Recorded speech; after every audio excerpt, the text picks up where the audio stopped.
ចាអូនស្រីតើលឿនម្លេះទំនៀងមកនេះបងចូលលុយចា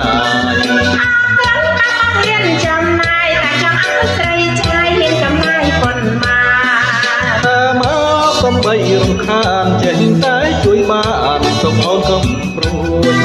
ថាមកកុំបីរំខានចេះតែជួយបានសូមអូនកុំព្រួយ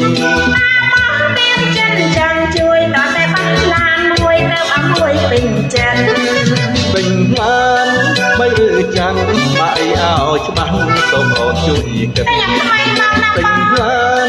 បីឬចាំងបាក់ឲ្យច្បាស់សូមអូនជួយគិតពេញមកហ៊ានពេញប៉ិនមករបស់អានិតពេញត្រឹមទៅសើវហើយចោលកុំបាញ់គិតយូរបងទិញស៊ីក្លូ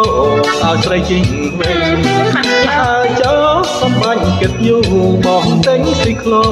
ឲ្យស្រីជីងវិញហើយប្រញ៉ាំហើយចេញយើងឲ្យលើចាយវិញឲ្យតែទៅចេញឆ្ងាយ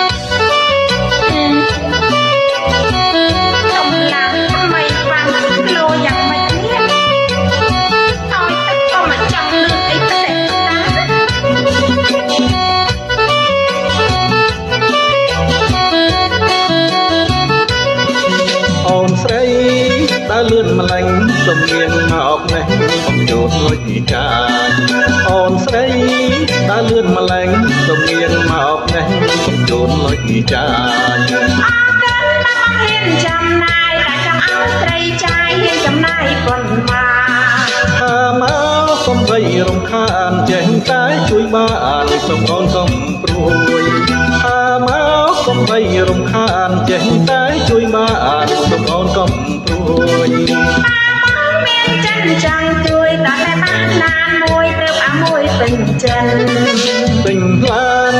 មិនឬចាំងបាក់ឲ្យច្បាស់សូមអូនជួយគិតពេញឡានមិនឬចាំងបាក់ឲ្យច្បាស់សូមអូនជួយគិតតែមកហ៊ានពេញប៉ិនមករបស់អានិតពេញត្រឹមទៅសើវហើយចោលកុំបាញ់គិតយូរបងទិញស៊ីក្លូឲ្យស្រីជីងវិញហើយចោលកុំបាញ់គិតយូរបងទិញស៊ីក្លូឲ្យស្រីជីងវិញហើយប្រញ៉ាំហើយចេញយើងឲ្យលើចា